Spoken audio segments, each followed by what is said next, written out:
Fine. Oh, you want me to go? Yes. All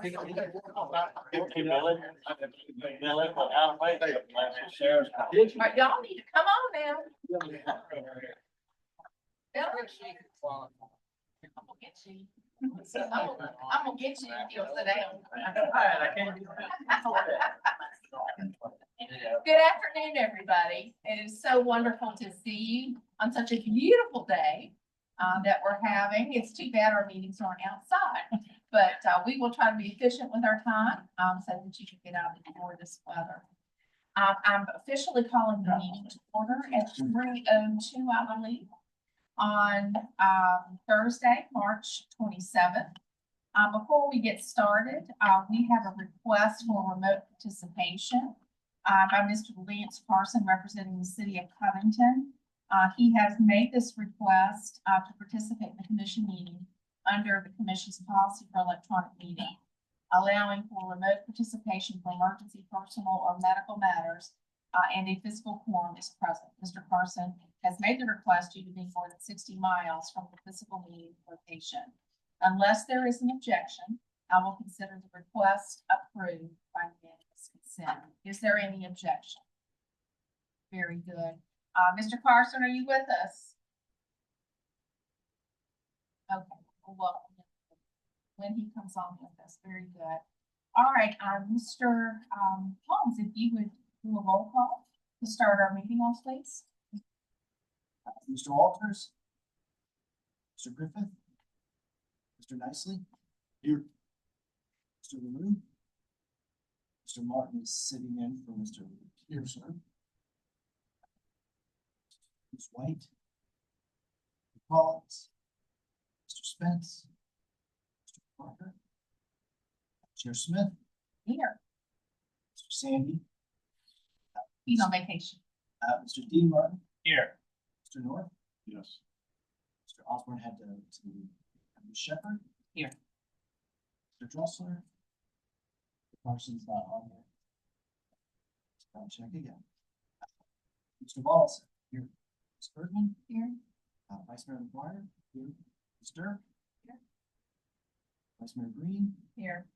Mr. Holliday, here. Ms. King, Here. Ms. Loudermilk, Here. Mr. Unner, here. Mr. Wood, Clements, Mayor Gross, here. Peters. Well, we have a one action. Thank you. Thank you very much. I appreciate that. So the next thing on our agenda is the approval of the consent agenda. Are there any items on the consent agenda that you would like to pull for further discussion? Okay, hearing none, I would entertain a motion to approve the consent agenda as submitted. Okay. Thank you. Second, thank you so much. All those in favor, please say aye. And that carries unanimously. Thank you all so much. I know you've done your homework there. Most assured, you've read all the minutes. So I have a few remarks to make under chair remarks. If you would indulge me just a couple of minutes. So Governor Youngkin this past Monday released his budget. And two projects of local interest for us is one of them is the $20 million loan for the Roanoke Valley-Alleghany Regional Airport was reinserted to be made available when the airport's master plan was approved by the FAA. So this is a really big deal. We're very grateful for that. The Regional Air Service Task Force that we have in place, they are continuing to work with Mike Stewart at the airport and his team to support investments at the airport. So this is a very fluid, very committed group of people that's working collaboratively on this effort. So I think that we've got a really good chance at moving the needle with the airport.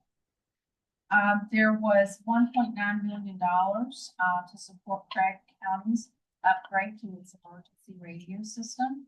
That's a really big win for Craig County. Very pleased to hear that. And as a result of our rural legislative launch, you all may recall last December, Delegate Austin and a member of Senator Head staff attended. And we kind of expressed the need to close the funding gap, for, a program that was raised. Jeremy, can you help me out with this? Yeah, sure. The program, it doesn't, We highlighted that legislation. Okay. Funding that for the radio tower, okay, So- okay. Thank you. So, all of this is working in tandem, we're getting some good results. Moving on beyond, Governor Youngkin's budget, we, are excited to announce, that the consultant for the strategic plan update has been retained, selected and retained. The Artisan Leader, is a firm out of Bedford County, and was selected on to lead the planning process that I think is close to getting underway or is underway. Staff have next Friday.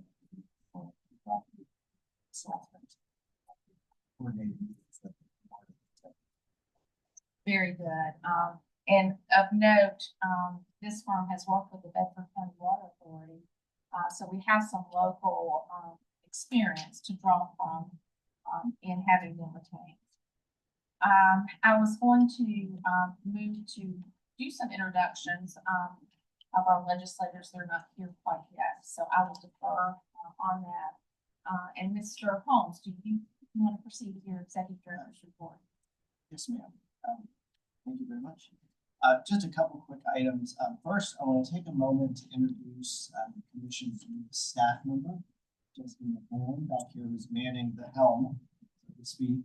She joined 3 weeks ago. She reminded me as our new public engagement manager. So she will be leading our communications, advertising, and outreach efforts, and work very closely with the TPO on public engagement efforts, survey design, those sorts of things. As I said, the TPO, I'll also say here this morning, I've asked her to be our paparazzi, so she can be taking photos of our commission meetings and activities. We want to update our website and show how hard all of you are working at these days. So please ignore her. She's in the middle of her routine. It probably means you're doing something. Smile. Make sure you smile. But we're excited to have Jessica on board with us. The other thing I wanted to just some information to share. Last week, some representatives of several of Virginia's planning districts met virtually to discuss the potential impact of the federal job losses on the Commonwealth's economy and what could be the downstream effect of those. So I'm going to share some information with you, not that there's any immediate action that we need to do or necessarily that we know exactly what's going to happen, but just some of what the early activity that's happening statewide that we need to pay attention to. The largest impact, as you can imagine, we're looking at is in the Roanoke Regional Commission area. That service area has about 175,000 workers who work directly for the federal government, and many more of those of their citizens work indirectly through the federal government. That region houses some of the largest federal contractors in the world. Bob Lazaro, the executive director, highlighted a couple of data points I wanted to share with you. Northern Virginia drives approximately 42% of the state's GDP at $302 billion, and 47% of the state's income tax revenue comes from their citizens at $8 billion. Year over year, from the week of March 1st through 8th, unemployment claims in that region increased 40%. That's one data point. We don't know what that's going to look like. If that's the worst trend, but they most of them do want to kind of note that as being pretty significant. Further, hotel room stays in dropped 10%. That same over the previous month, which dragged the whole state to a net loss in hotel revenue. Some of the lack of activity that the federal government. There was a March 24th Cardinal News article that highlighted a couple of the same items, and some of our guests today participated in that conversation. So hopefully, Senator Sandy will be able to talk about his take on that. One of them to point that article that there are job openings, about 40,000 jobs currently, but if there's 30% of the job losses at the federal level match skills in those 40,000 jobs. So there's not a one-to-one kind of impact of those folks. So I wanted to bring this to your attention. Again, this is 1 week. This is not a trend yet. We don't actually precisely know how this is going to happen. But some of the things we talked about in this room in terms of school funding, in terms of smart scale, do rely on that tax revenue that comes from them. Sometimes like to click on them, not in our part of the state, but they already found a driver for the state. So as goes Northern Virginia, to some extent, that is going to have a downstream effect on our region. And your planning districts are all sort of paying attention to what that's going to look like.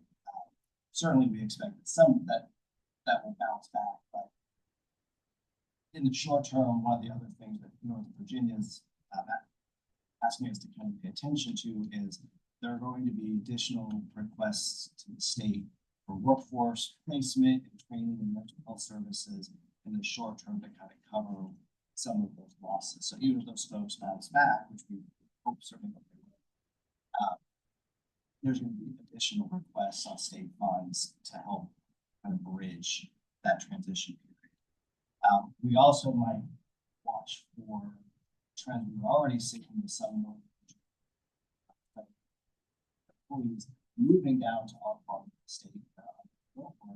That might accelerate. We're already seeing some early trends, and as those folks lose employment, they're going to be elsewhere in the Commonwealth, and the Roanoke Valley and some of our regions are potentially natural homes for those folks. So again, I just want to let you know kind of what some of the things that we're talking about at the planning district level.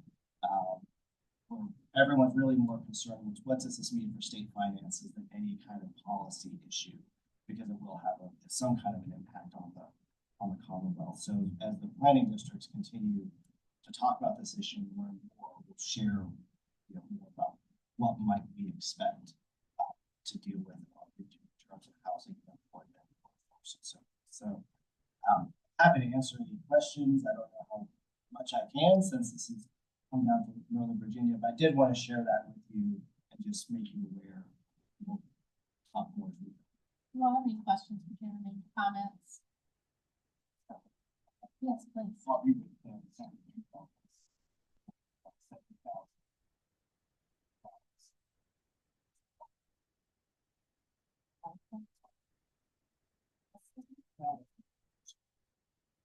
it's unclear exactly how it's unlikely to have a direct effect, but to the extent that those folks live in Northern Virginia and they're paying taxes in Northern Virginia that they're going elsewhere, back to that, Northern Virginia is driving 42% of the state's GDP. That's going to be less money for the rest of the state to do the things we need to do. So, and again, it's only been a month, if even that, so we don't know what that's going to be like. But it's just worth noting as the General Assembly reviews the budget. Those are some things that we want to think about for next year. Anybody else? That's all I have. Okay, very good. Does anybody have any questions for Jeremy, generally speaking? Very good. The next item on the agenda is our legislative updates. Our Senator Stanley and Delegate Davis are not here yet. So if it's your pleasure, we'll move on to the agenda. If they show up, we will adjust our agenda accordingly at that time. So, Mr. Holmes, the next item on the agenda, which I believe Amanda is presenting. Yeah, absolutely. We have to go Virginia. To go Virginia. Okay. Thank you. I'm so glad you can see it. Okay. Mr. Holmes.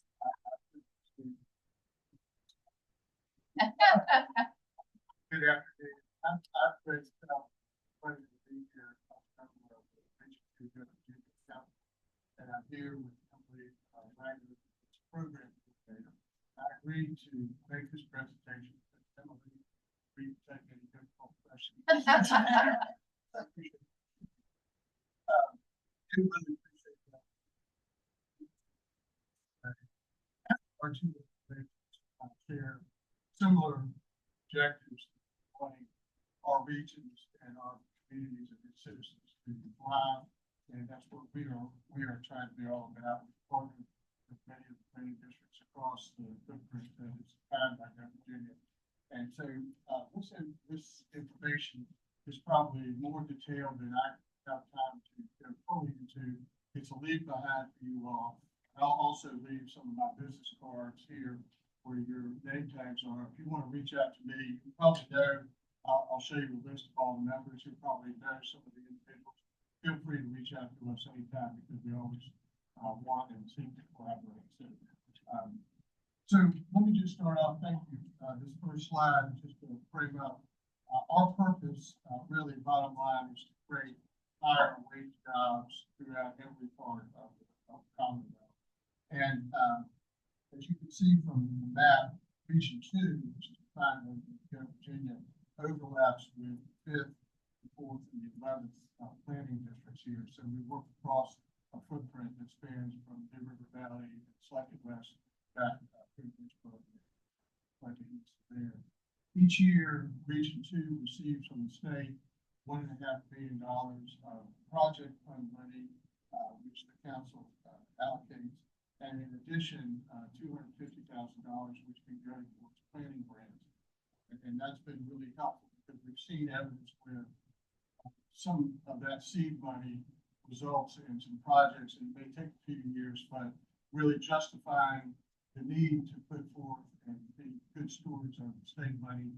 A good example of that here in Roanoke is, you probably have read that the Korean building on Jefferson is being turned into a biotech lab, and I was actually involved with the initial study that pinpointed the need to have a catch point for some of the spin outs coming out of friendly biomedical and around the region.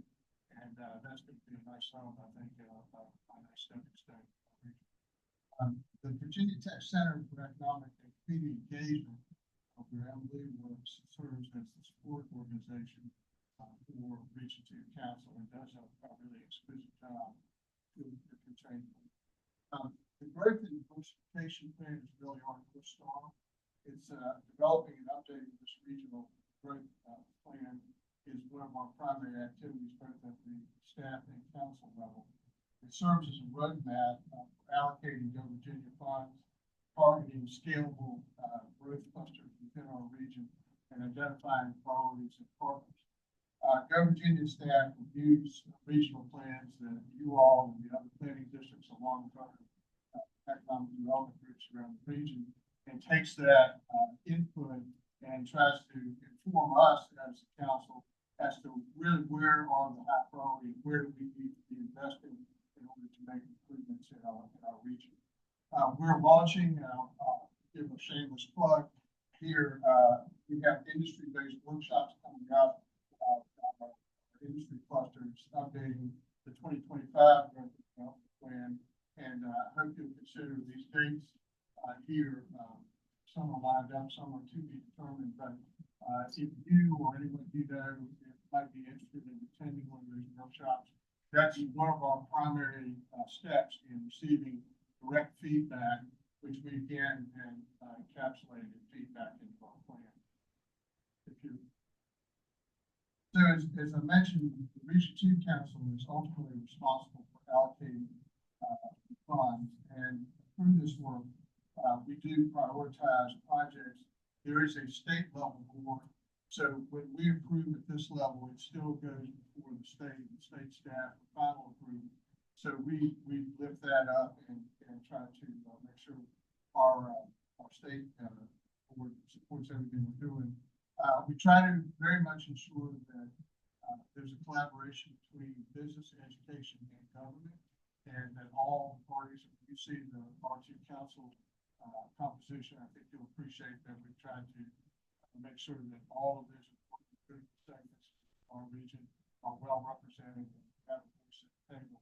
And we, of course, always try to encourage collaboration across all of our sectors. If you go to the next slide, obviously I won't go through all of the names here, but there are 26 sitting members, and there's about a third. There's 3 sub-regions here: New River Valley, Roanoke Valley-Alleghany, and the greater Lynchburg market. And there's a great representation and very active participation. Like you all, I was evidence here today. people show up, they participate and deliberate, and it's really encouraging to see kind of how people are getting connected through the kind of organization you have and we represent across, with links as say 460 and 81 and the various transportation corridors. Now we're less siloed in terms of understanding there are a lot of common needs that we have across this whole thing. Go to the next slide, thank you. So through our work, we've identified four what we call scalable industry clusters: life science and biotech sector, which you read a lot about; transportation, autonomous, advanced manufacturing. And you all probably are aware that RVARC is one of the leading companies in the world, really, in autonomous vehicle software development and whatnot.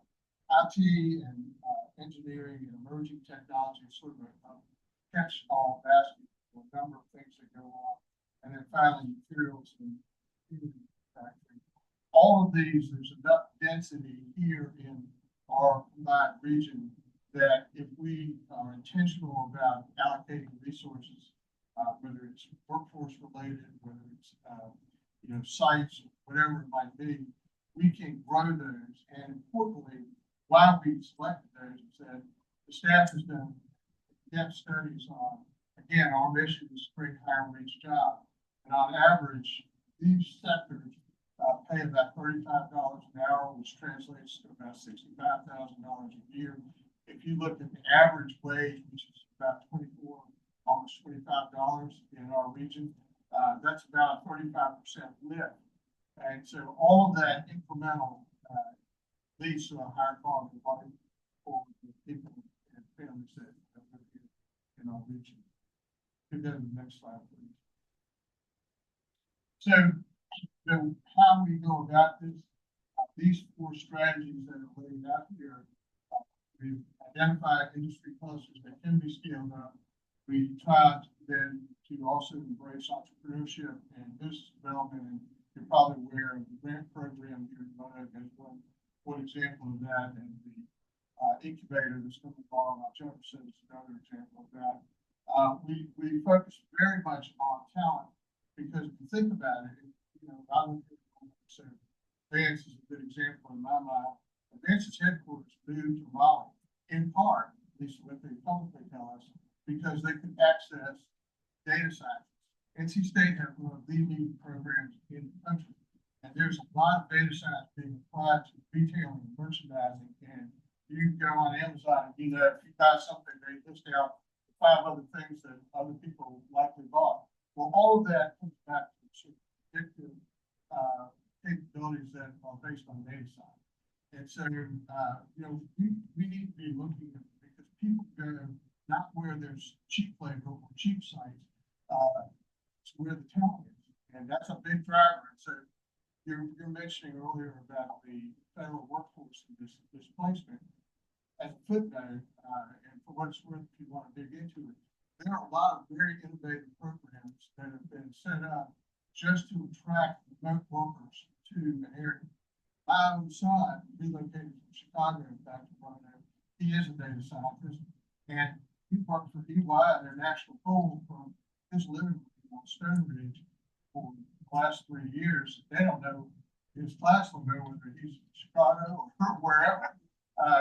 And he's teaming with people in India, and he's teaming with people all across the country and the globe on these projects. They just have to manage time zones. So as long as you've got the infrastructure in place, et cetera, you can have a high-paid workforce residing here that may not be attached to a visible employer. And I think some strategies around that would be good. And then last, just the collaborative sites and infrastructure development. Obviously, sites remain an important asset, and we need to continue to invest and make sure that we've got really valuable places for companies that want to physically locate here, come and plant the flag. So, thank you. Go to the next slide. So, to date, just to give you a little recap, we funded 53 projects using $16.2 million in Virginia funds. We do require under state guidelines matching. That matching $4 more in time. Generally require at least 2 municipalities to be involved and matching in some way, because to us, that's a legitimizer that those localities say, yes, this is a priority, and we believe in what this project could produce at the end of the day. We can track and identify 831 jobs, 1,881 credentials, and as you all know and read like I do, having a degree isn't necessarily what employers want. They want people that have credentials to do very specific things, and so credentialing and supporting that is important. And almost 2,400 businesses. I won't run through, but Emily did a nice job sort of pulling apart. This is what's going on in the Roanoke Valley-Alleghany region. And you can see roughly about a third of all resources are dropping in generally to each of the regions. To go to the next one. These next few slides, I won't go into all the details, but this will give you a flavor of some of the specific things that have been funded and some of the outcomes of those various Roanoke County. If you have Allcheck and Elmore and others, one of the things they need is they need more welding expertise. And that's a high-paying, in-demand job in our region. So we funded a project to allow the school system there to add 10 welding booths, which increased the capacity for student enrollment there, and 12 different businesses have jobs. These are folks that can graduate from high school straight into these jobs, earning the kind of pay rate that I outlined earlier. It's really exciting. Go to the next one. Mentioned sites earlier, and here's an example. Woodhaven, most of you are probably familiar with that. We provided funding there. It allowed that, I'm sorry, that 110 acres to be advanced to what's called a tier 4 level, and we added 1,150 feet of sewer line infrastructure and 375 feet of water line. So again, it makes that site much more plug and play for somebody that's coming to looking, we got the next one. This one actually was involved with at the time on the program side, involved with the Roanoke Council. One of the things that we did as planning money is we identified this cross-current of companies around the region that needed more skilled software development. But we also found out that we've got plenty of places in the tech almost program that are producing people that go on to work at Google and all across the country with tremendous software skills that don't have a clue what the employment outlook in our region. So this grant was created basically to have a matching capability to take juniors and seniors that had enough skills to be able to be plugged into an actual work project. They intern, get paid, and they're managed by the employer, in this case, to finish on a timeline a given set of work in software development area. So we had 62 internships completed. 17 of those turned into jobs when people stayed here as opposed to going somewhere else, which is a good thing. And we had 17 different businesses across the footprint involved in that. So the selection was Ranger Brother Workforce Development was the partner here, and as you can see, this was a talent collaborative that helped again tell our story as a region through expos and other means of what do employers have by way of job. Don't just assume that you've got to go to a faster growth market to find interesting and gainful employment opportunity here. And so they did a really nice job through some career expos and working on a regional web portal that which is going to.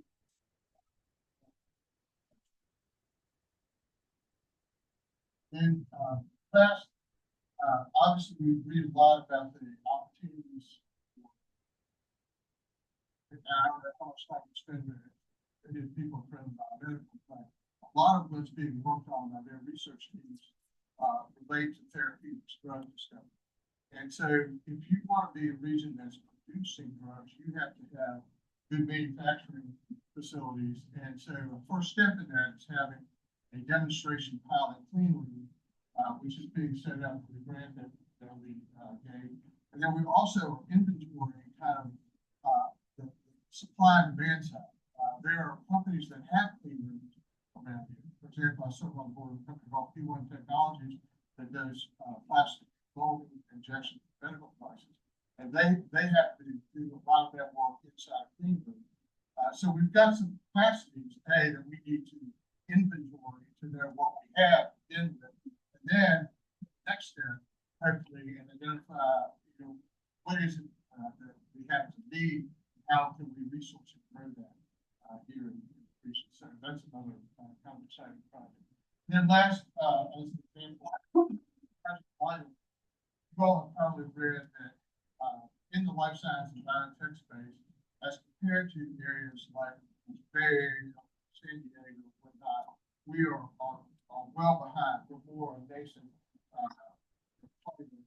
But you look at research collectively that's going on at Tech, FBRI, and UVA, and BCU, and you aggregate that up, we suddenly have this sort of triangle separated, by a little distance, but nonetheless, a real nice potential industry cluster for the state. And so Project Vital is actually a cross-region collaboration. It was led by Verge based here, but it involves partners in Regions 4 and Region 5, and really trying to accelerate the whole state's life science and biotech and try to get more commercialization, more pull-through out of research into companies that can spin up from here, get funding awarded here through the venture capital process, et cetera, and grow companies here in the state.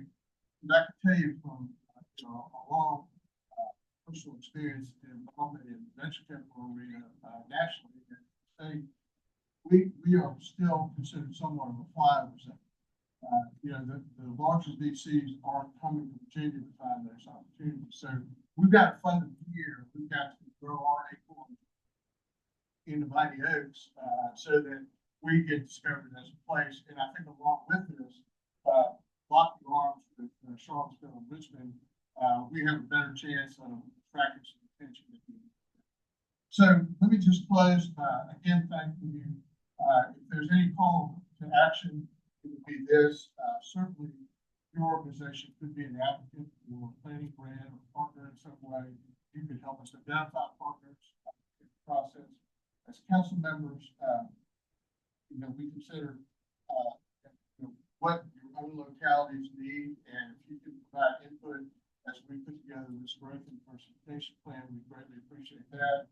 Our Go Virginia grants, as I said earlier, require at least 2 localities, so we seek collaboration and we seek that validation. So as you're thinking about this amongst each other, since you represent a nice cross section, think about how you can partner and work on things that are common issues. And then last, as I said earlier, please consider coming to one of the industry workshops. They're usually pretty enlightening, and you'll find out, as I've learned by attending them over the years, there's a lot more going on. I drive by friendly biomedical almost every day of my life, but to hear some of those people talk about, gosh, I'm working on a cancer drug that can inhibit cancer brain cell from communicating metastasization. Wow, I'm a little arts major, and I had to look up all those words. That's my point is that there's a lot going on that we, even in our backyard, that we're not fully understanding or comprehending. And it's exciting to be part of all that. So that's everything I have. All hard questions and none good answers. Mr. Goldman, thank you so much. This is an excellent presentation. I'll open the floor up for any commissioners that would like to ask questions or have comments. I have a question. Go Virginia funded the infrastructure of wood pavement. So who's responsible for marketing this as a business park? Yeah, I think John Holsby, so of course, all the municipalities, I think you know probably that Woodhaven is a joint effort between government. So the city's economic development department would know that that's an asset that they can market, but also that John Holsby would be very sort of reach by and big for any prospect that's coming from a business is not locating in Roanoke because we have a housing. You know, No, just, I think housing is an issue just about everywhere in the United States right now. But I do know that we have some projects in the pipeline to, bring people to this area. So this means it's even more important for us to look at housing in the future. Well, I can say, probably that Seaboard might require that each site.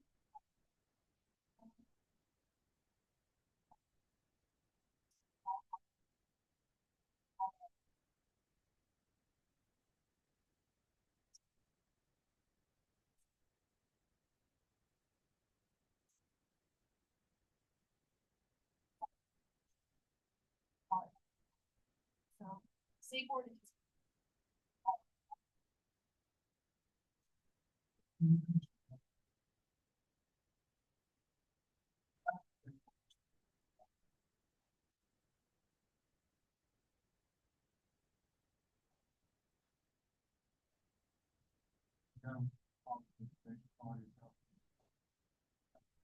Access.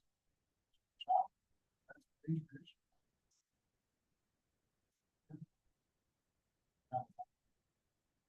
So, some of these that don't necessarily directly line up to be, it's just create a high-wage job. Maybe not, but if you don't have it, probably not gonna get that person still have it. So, it's a little bit of a complex web of issues around there. anybody else? Yes, sir. You said you created 350 jobs. Are these jobs any specific areas, or are they pretty diversified? They're diversified across those four industry clusters. Okay.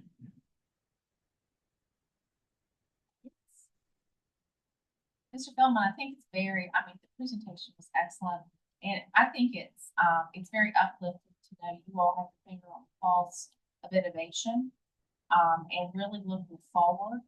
Those are the types of initiatives that are gonna allow us in Southwest Virginia to leverage our localities and our businesses, against more of the, largely urban areas in central Virginia and northern Virginia.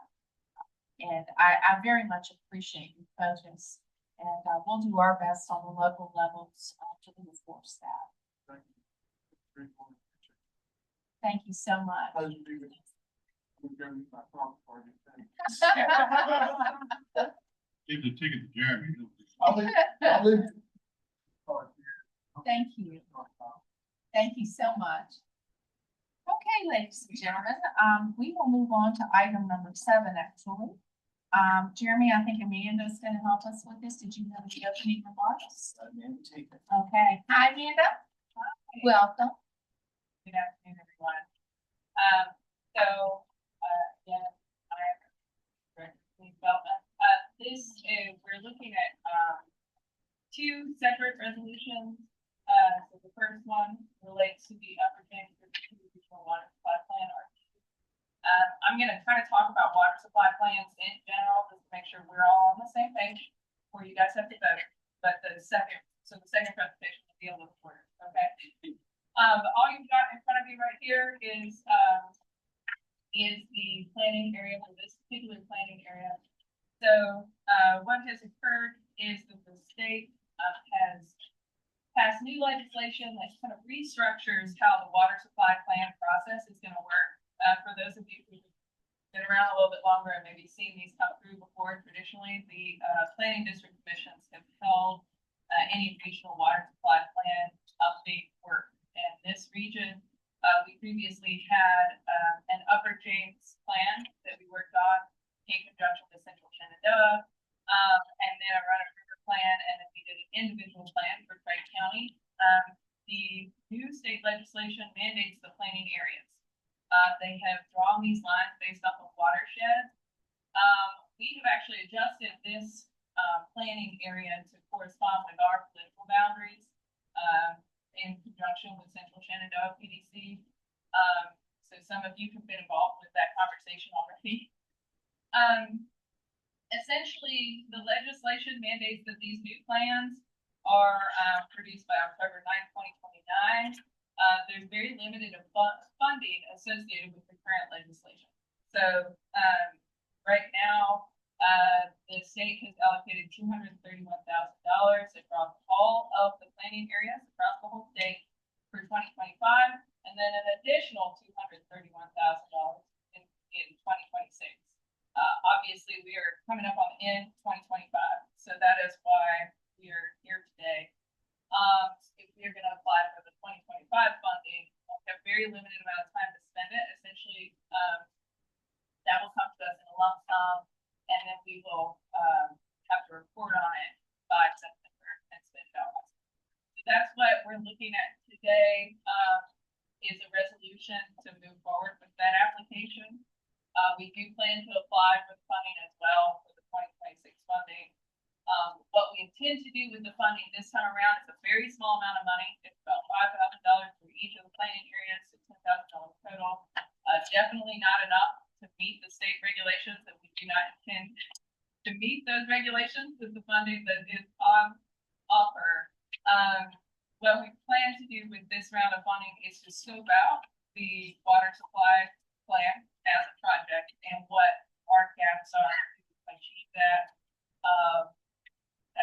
moving forward, in the hopes that as across Virginia, as a collective, we can have a further funding.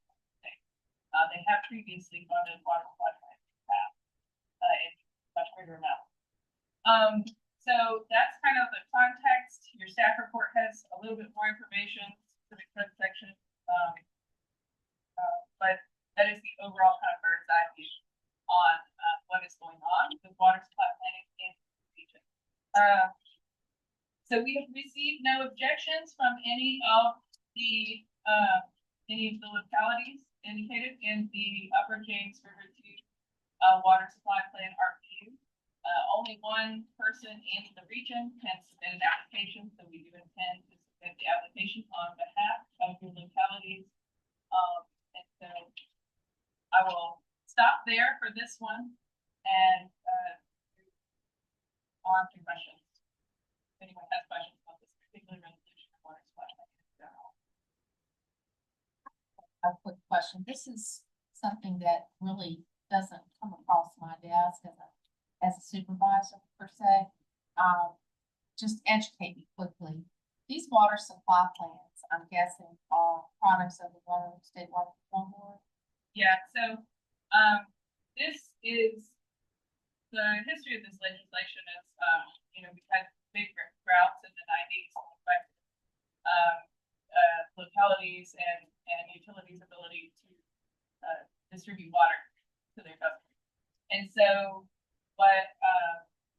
so the current legislation is a revision on the previous legislation, but essentially the goal of this is to look at what our existing water supply demands are. So that includes our, like, working with the water authority, with big public facilities, to collect that data, to look also at smaller community systems and wells information from the health department. And then to kind of establish what the projections and demands are for water, and then to establish targets or goals for trying to make those two numbers match up. So what is our capacity in the region? What are we currently providing in terms of water?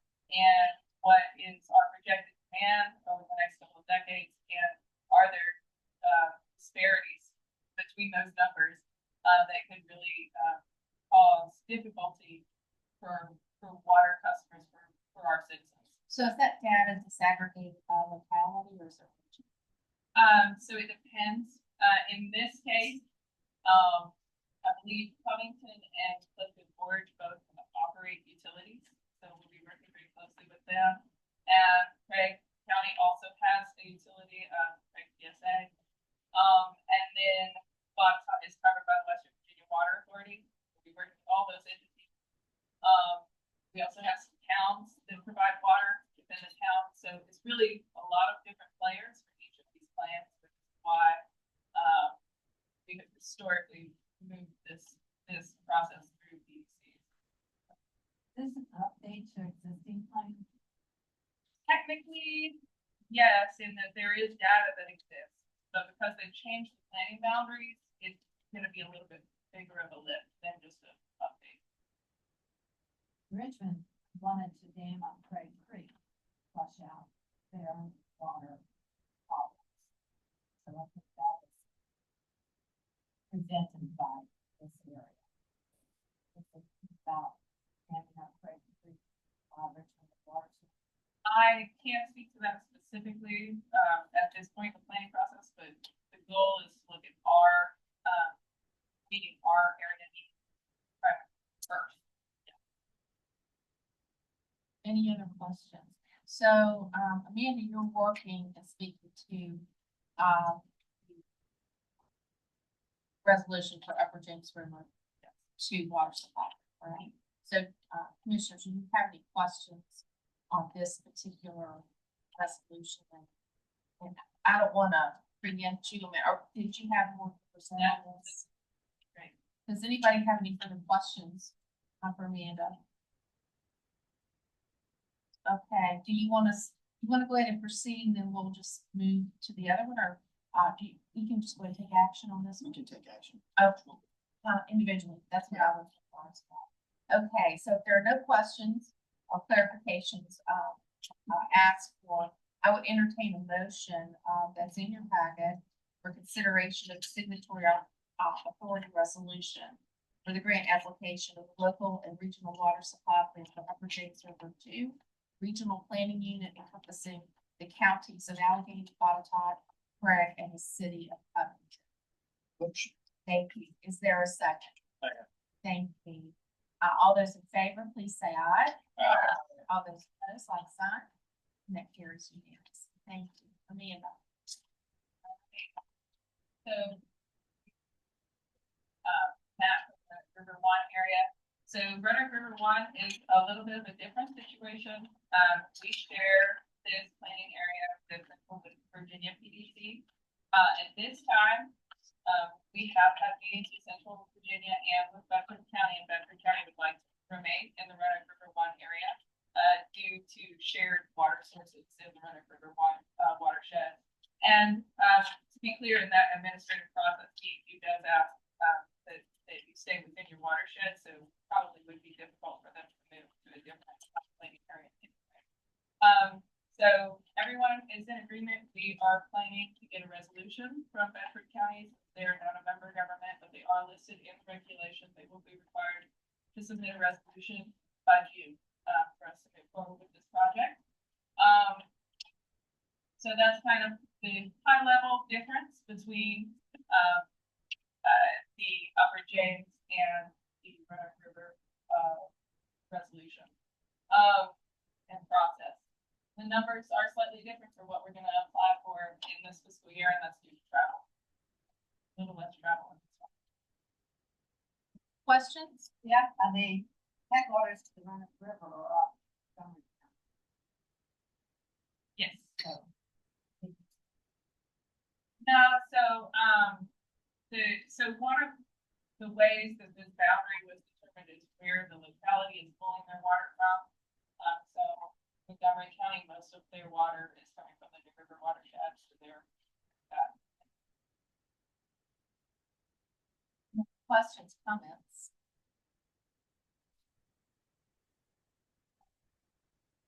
Pardon? Oh. Okay, so, commissioners, we need to, entertain an action for consideration of signatory authority resolution for the grant application to the local and regional water supply plan for Roanoke River One RVU, encompassing the counties of Bedford, Franklin, and Roanoke, and the cities of Roanoke and Salem. Thank you. Is there a second? Thank you. Well, all those in favor, please say aye. Those opposed, like sign. That carries unanimously. Thank you for walking us through these. I don't think we're gonna let you go too far, right? Is that right, Jen? I'm gonna be back up. Okay. Video. Okay, yeah, I thought I had marked through some of the other things. Okay, very good. All right, so I'm just gonna, the committee reports that I have looked at in our packet are different than what we're showing. So, I'm just gonna start with what's on here, Jeremy. Sure, and if I've got something wrong and you don't have a committee report, you can say no report, but I think that's what I think all of you are on deck. So, Brian.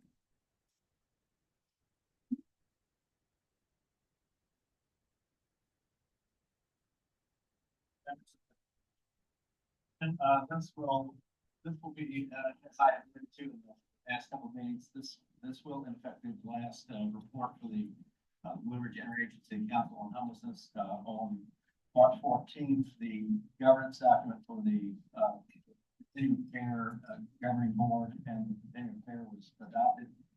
That effectively split the association between the commission and that body.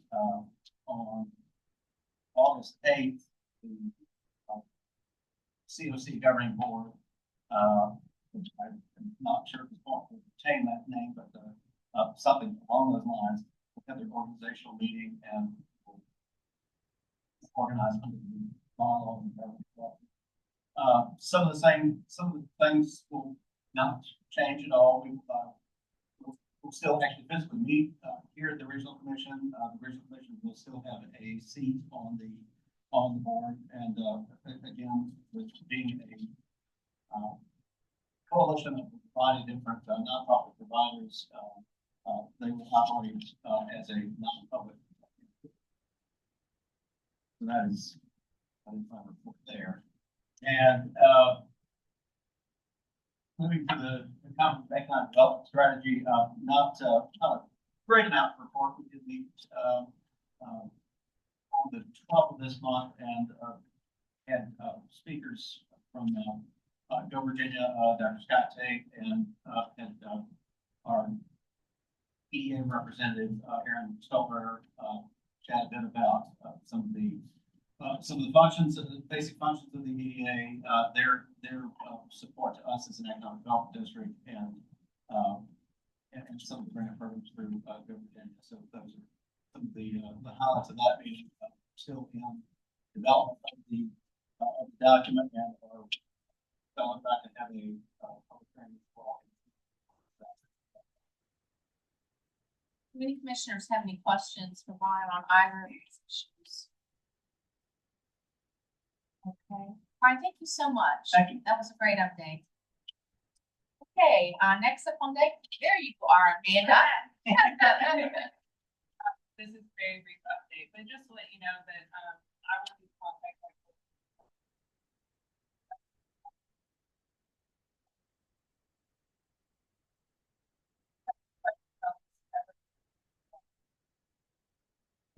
And thank you for all of get very good reports.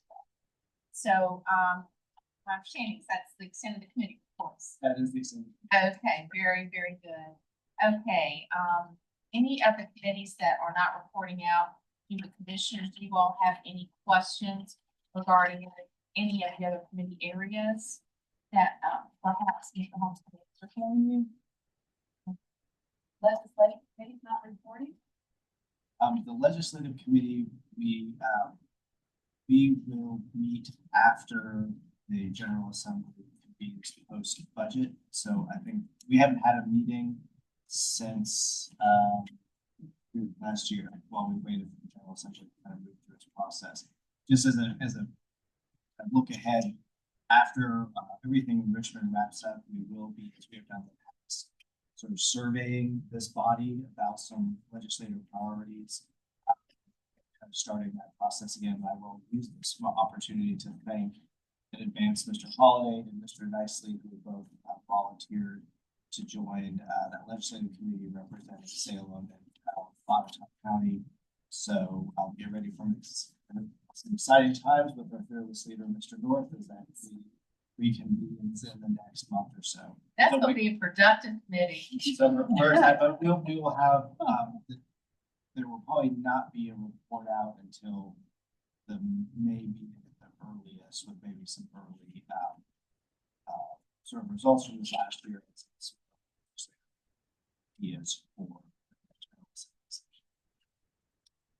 So, the next item on our agenda is other business. I'll just point out, obviously, our Senator Stanley and Delegate Davis have not, been able to attend, obviously, today. We will follow up with them. Make sure that there is still an invitation in place for them to come in and share with us, if that is at your pleasure as a commission. Are there any other legislators, remarks from your areas that you would like for us to make invitation to come in and talk to us? Anybody? Is there any other business that you all would like to bring forward? I'm on the Greenway Commission, and that we met yesterday, and Woody, from Craig County. A lot of the ambassador work on the Craig Valley Scenic Trail provided a thumb drive of the presentation of the Craig Valley Scenic Trail. Copy of it's being made to send to Michael Clark. If any of you are interested in Craig Valley, Craig Bonatine Scenic Trail,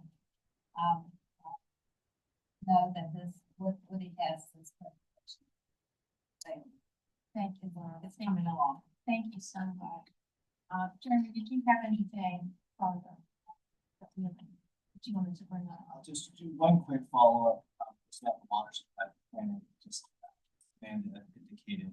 BAPDC and the Commonwealth species are very hard at work engaging with the General Assembly and legislators on making sure that sufficient funding is available to complete those plans. And again, we know the existing funding is not sufficient.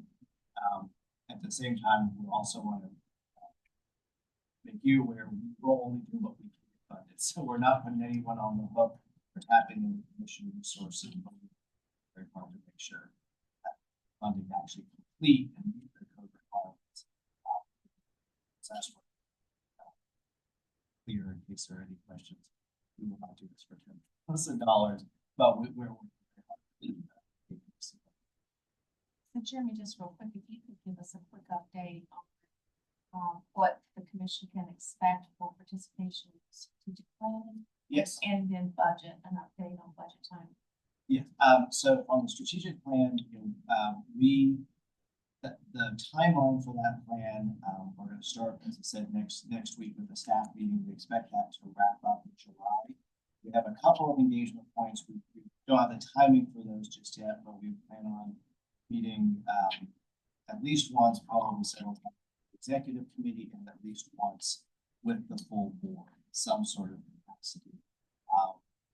We may be looking at sort of a half-day or a planning session, so we'll be looking at schedules to make sure that we make that happen. We do have a head start on some of this. That survey assessment that many of you remember last year does get a lot of kinds of questions that this group will be looking at, so hopefully that will speed this process along. So we'll have a little bit more information in the next week or so about what that looks like, but it was the executive committee set a very clear expectation that at least one point in this process will engage the full board along the development process. So we will not have, as in past years, a separate strategic planning committee. We will have the executive committee. So we'll have more information. In terms of budget development, that goes hand in hand with the work program development. So the work program committee just met before this meeting, and I rushed them through a high view of where we stand on project development right now. And I won't put you on the spot, but I'll invite if anyone who wants to talk to that. The budget development is sort of this multi-tier process as we finalize the scope of those projects and a couple of the funding sources that we rely on. We have to wait on a couple of different steps between now and June before we know what those final dollars are. You should see a final budget, either final work program likely in May, and then we will do the final budget. So, but by May, we should have a pretty good sense of what look like in our seat and so forth. And I will note that we are not currently expecting any loss of funding from any of our core programs, from our transportation, urban transportation, transit, ARC. As a matter of fact, we signed a contract yesterday with the Southeast Crescent Regional Commission. It's this very small, well, actually, it's a very big regional commission. It's small in terms of funding. But we weren't even expecting that would be available. So we've got $15,000 this year. They're expecting that again next year to support primarily what we've seen. So that's a good sign that some of those core capacity programs are still happening. So, or to continue with the work program committee. Again, if anyone, you're welcome to share, but we're really at the beginning of document development projects. So I hope that. That's perfect. That's perfect. And I'm guessing that we'll be far along in the planning effort in terms of it speaking to the process with budget and with work. Yeah, so those, ideally we would have had a strategic plan done Right. before. These are going to sort of be parallel processes. So it will certainly feed into the budgeting process. Some of that is determined on the federal, so there's federal guidelines. It will, as we talk to the work program committee, we will likely bring that document back after the strategic plan is done and make sure that the final program is fully in alignment with whatever strategic goals come up as a result of the work. Yeah, I know, in your leadership roles here, we think it's really important that these efforts be collective and not segmented by committee. The executive committee certainly handles a lot of things that brings them to you, but these are very important foundational documents and exercises to the health of this commission. And to that extent, would you agree? Yeah, we want to make sure that the complement of the entire commission is walking with us through these things.